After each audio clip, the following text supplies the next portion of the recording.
Assalamualaikum warahmatullahi wabarakatuh. Perkenalkan, nama saya Ahmad Eka Lukman Hakim dari kelas 12 TP1, nomor absen 1. Di sini saya akan menjelaskan tentang makhluk hidup dan lingkungannya, atau yang bisa disebut dengan ekosistem. Yang pertama, saya akan menjelaskan tentang pengertian ekosistem. Ekosistem adalah suatu sistem ekologi yang terdiri dari makhluk hidup atau komponen biotik dan lingkungan tidak hidup, atau yang dapat disebut juga dengan komponen abiotik, yang saling berinteraksi dalam suatu wilayah tertentu. Ekosistem menciptakan keseimbangan dalam alam, di mana setiap organisme memiliki peran dalam menjaga kelangsungan hidup ekosistem tersebut. Yang nomor 2 yaitu tentang komponen ekosistem. Ekosistem terdiri dari dua komponen utama. Yang pertama, komponen biotik atau yang dapat disebut dengan makhluk hidup. Yang kedua yaitu komponen abiotik atau yang disebut dengan makhluk yang tidak hidup. Komponen biotik atau makhluk hidup dalam ekosistem dikategorikan berdasarkan peran dan fungsinya, yaitu yang pertama, produsen, organisme autotrof yang dapat membuat makanannya sendiri melalui fotosintesis atau kemosintesis seperti tumbuhan hijau dan alga. Yang kedua yaitu konsumen, organisme heterotrof yang mendapatkan energi dengan memakan organisme lain. Konsumen dibagi menjadi beberapa tingkatan. Yang pertama, konsumen primer atau herbivora, hewan pemakan tumbuhan seperti kelinci dan sapi. Yang kedua, konsumen sekunder atau karnivora kecil, hewan pemakan herbivora seperti ular, hewan pemakan karnivora seperti ular dan katak. Konsumen tersier, karnivora besar, hewan pemakan karnivora lain seperti elang dan harimau. Yang ketiga, dekomposer atau pengurai, organisme yang menguraikan sisa makhluk hidup menjadi zat yang dapat digunakan kembali oleh lingkungan, seperti contohnya bakteri dan jamur. Komponen abiotik atau faktor tidak hidup, faktor lingkungan yang mendukung kehidupan dalam ekosistem meliputi cahaya matahari, sumber energi utama bagi ekosistem. Air diperlukan untuk proses biologis seperti fotosintesis dan metabolisme.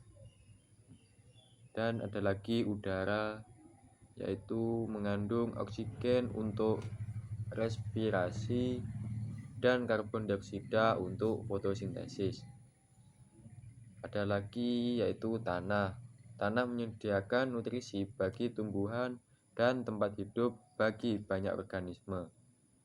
Dan yang terakhir yaitu ada suhu dan iklim. Suhu dan iklim sangat memengaruhi distribusi organisme dalam suatu ekosistem. Dan yang ketiga, saya akan menjelaskan tentang jenis-jenis ekosistem.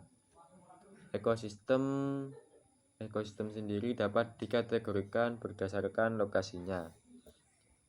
Pertama, ekosistem alami, terbentuk secara alami tanpa campur tangan manusia, yaitu ekosistem darat atau terestrial, seperti hutan hujan tropis, padang rumput, gurun, taiga, tundra. Adapun ekosistem perairan atau akuatik, yaitu air tawar seperti sungai, danau, rawa, dan ada juga air laut seperti samudra, pantai, dan terumbu karang. Di sini juga ekosistem ada yang buatan atau dibentuk oleh manusia. Contohnya seperti sawah, kolam ikan, kebun, dan akuarium. Yang keempat, di sini saya akan menjelaskan tentang interaksi dalam ekosistem. Makhluk hidup dalam ekosistem saling berinteraksi dalam berbagai bentuk.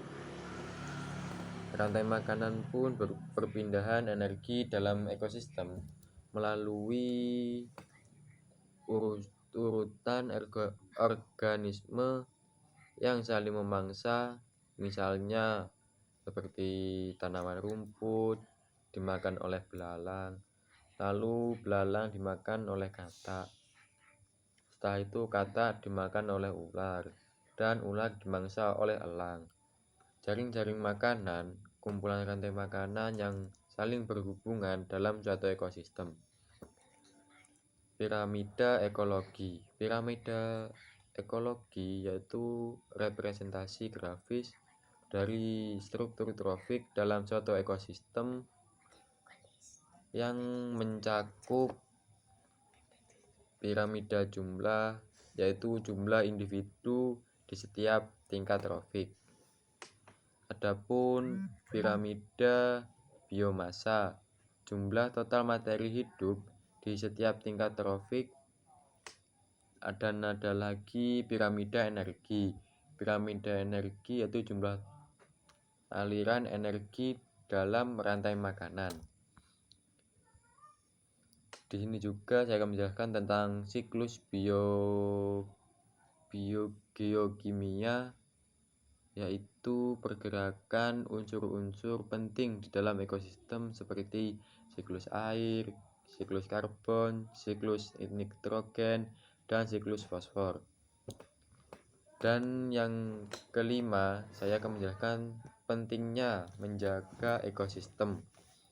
Ekosistem yang seimbang sangat penting bagi kelangsungan hidup manusia dan makhluk hidup lainnya.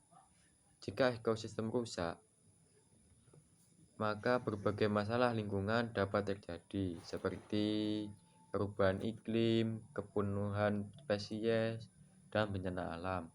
Oleh karena itu, beberapa langkah yang bisa dilakukan untuk menjaga ekosistem adalah melestarikan hutan dan keanekaragaman hayati, mengurangi pencemaran udara, tanah, dan air, menerapkan prinsip daur ulang, dan mengurangi limbah plastik, menggunakan sumber daya alam, serta bijak dan berkelanjutan. Kesimpulan, ekosistem merupakan sistem kompleks yang melibatkan interaksi antara makhluk hidup dan lingkungannya. Setiap komponen dalam ekosistem memiliki peran penting dalam menjaga keseimbangan alam. Oleh karena itu, manusia harus berperan aktif dalam menjaga kelestarian ekosistem agar dapat dinikmati oleh generasi yang akan datang.